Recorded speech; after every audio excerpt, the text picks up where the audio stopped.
Alright, hey guys, so today I'm going to be showing you how to turn a crowbar into a throwing knife. Alright, so the first step is to cut off both ends. So the only tool you're going to need to do this is just an angle grinder. I suppose you could do it with a hacksaw, but that would suck.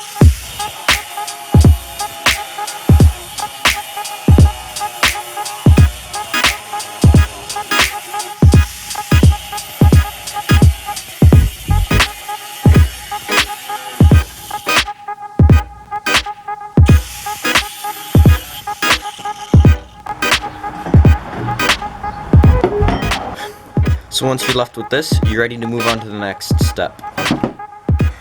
You guys can throw these two end bits away, however I eventually want to put the steel through a couple of tests to see how well it can harden and temper. So I'm going to hold on to it. Alright, so once you have your finished bar, you're going to want to clamp it down like so, and then you're going to want to use an angle grinder with flap disc installed on it to remove all the paint. When it's done, it should look like this.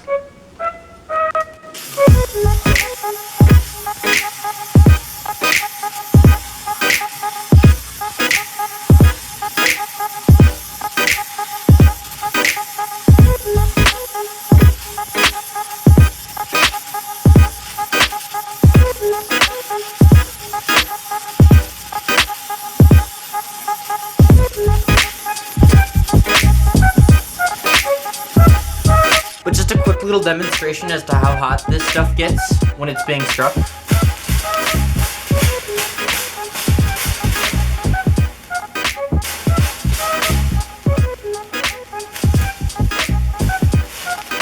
So yeah, don't grab that stuff with your hands. Alright, so once you have your blank all cleaned up, the next thing you're going to need to do is just simply draw out your pattern on it.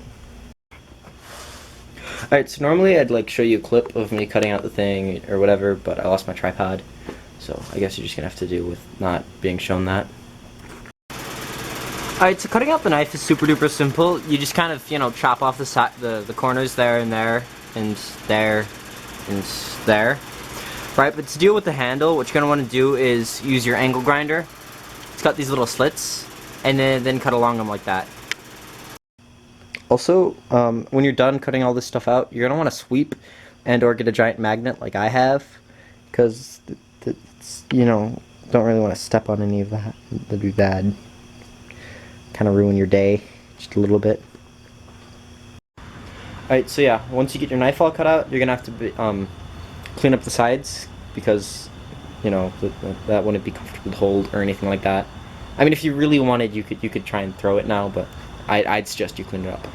And then once it's all cleaned up, you have to begin the long and painful process of grinding in a bevel. Alright, so cleaning up the knife could not be simpler. You just kind of, attach your angle grinder to something like this with one of these thingies, and then you just kind of do this a bunch, and then voila, it's smooth and you can hold it and it doesn't hurt your hand, and it's beginning to look knife-like.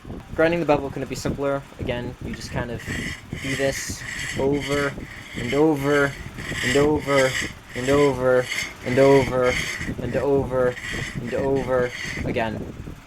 Also, 2 tips. Keep a water bottle with the top cut off full of water on hand to quench the blade to make sure it doesn't get super hot and burn your hand. Also, another way of keeping your hand not burnt is just to wear gardening gloves like this. Alright, so when I ground out this knife, I meant to time it to see how long it would take, but I kind of forgot. However, I do listen to Pandora when I'm doing a big long thing like this, and it took about like 8.5 songs, so like half hour, give or take, to just grind out 4 bevels into this throwing knife. So yeah, with that 30-minute bevel grinding time, if you plan on mass producing these, what you're going to want to do is, production line it, make all the blanks and then cut them all out and then clean them all up. But then once you grind the bevel, like on this one, what you're going to want to do is just finish it and then move on to the next one and grind the bevel, then just finish it. Because if I grind this bevel and then I move on to grinding this bevel, I'm going to be standing around for an hour and I'm going to get disheartened or whatever and just go inside and play Total War or something. But when you just finish it and you get a completed product, it feels good in your hands. You have something that you made, and then you're like, all right, let's make another one. All right, for the next step, what you're gonna need to do is change out the wheel on your angle grinder to a flap wheel or a flap disc or whatever. It's basically just little bits of sandpaper, and it's great for cleaning up these throwing knives. And then you're going to clamp down your knife to, whatever, your table or your workbench, whatever you're working on. And then you're just gonna, clean it up a lot. Alright, so once you have the knife all cleaned up, it should look pretty much like this. However, the sides of the handle will still be a little bit rough. If that bothers you enough, just wrap the knife part in a glove or a rag or something and put it in a vise like this, right? And then just use your angle grinder to clean it up, and it should look like this. And we have a fully functioning throwing knife made out of a $3 crowbar. Alright, great. So now that we have these beautiful $3 throwing crowbars, let's drop them.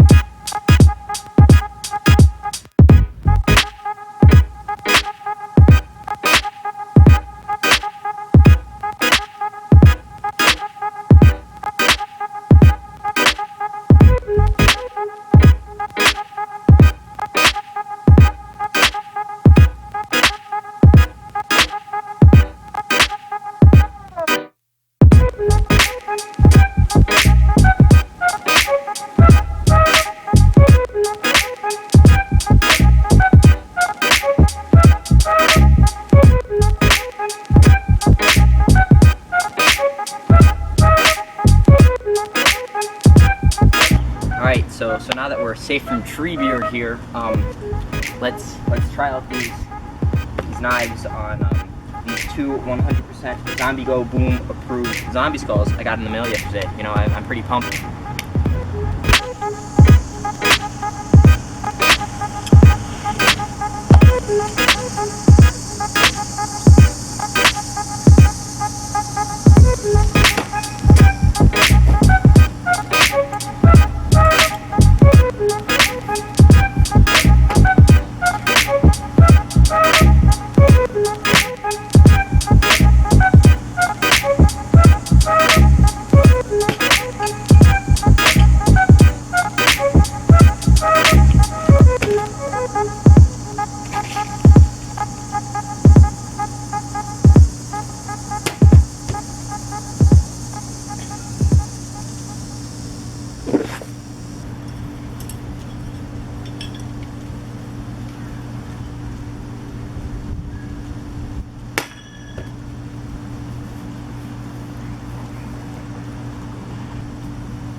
Alright, so now that I'm a professional crowbar thrower, let's move on to some trick shots, because that's the last thing we need to do,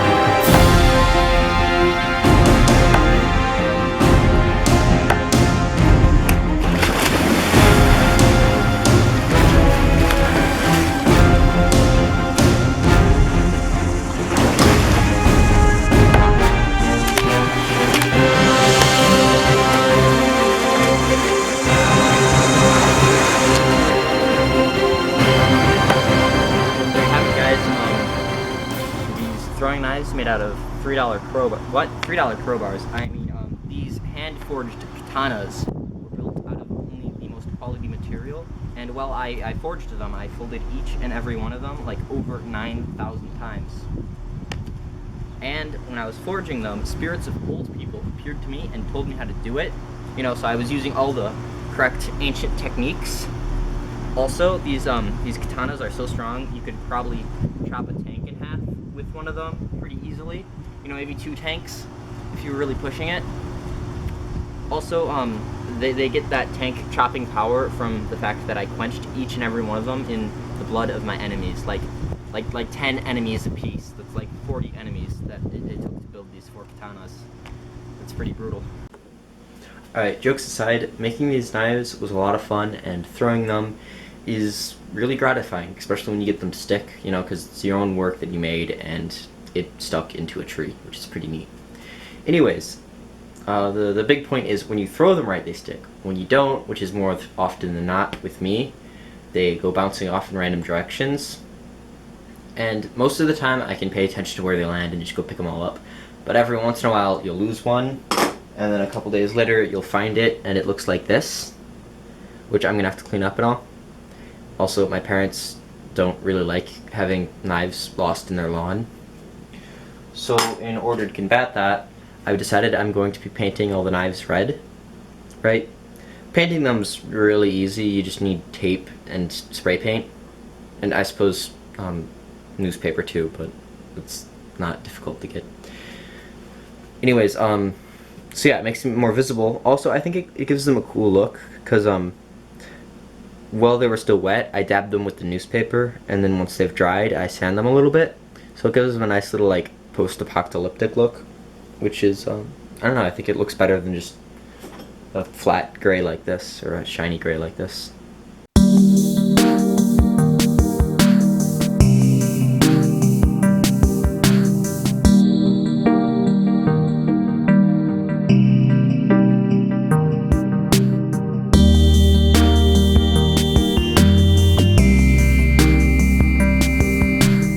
Alright, so once you've got your knife painted, you're just gonna have to peel off the tape and do a little bit of sanding if you care about the texture. If not, then you're done.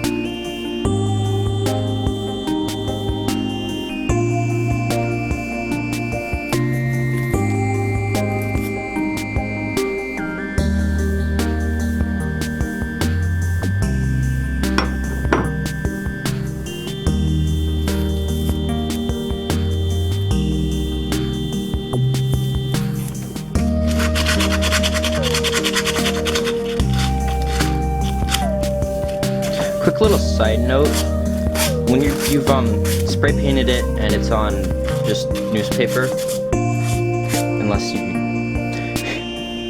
once you've spray painted it and it's on newspaper, if you pick it up too soon to, you know, do the other sides or something, the newspaper will stick to it a little bit, which isn't really that problematic considering I can just sand it off and it'll look just fine.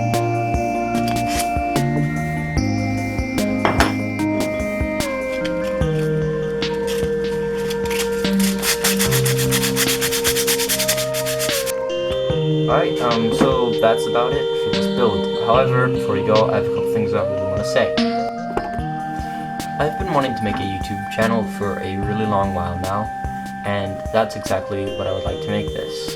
A YouTube channel in which my viewers and subscribers give me input on what I create. So, if all 10 of you who see this in the next year and a half, if you would kindly just go to the comment section and tell me what you think about my editing skills or my build or any future build ideas that you might have. I'll be happy to read them, and so yeah, thank you for watching and have a great day.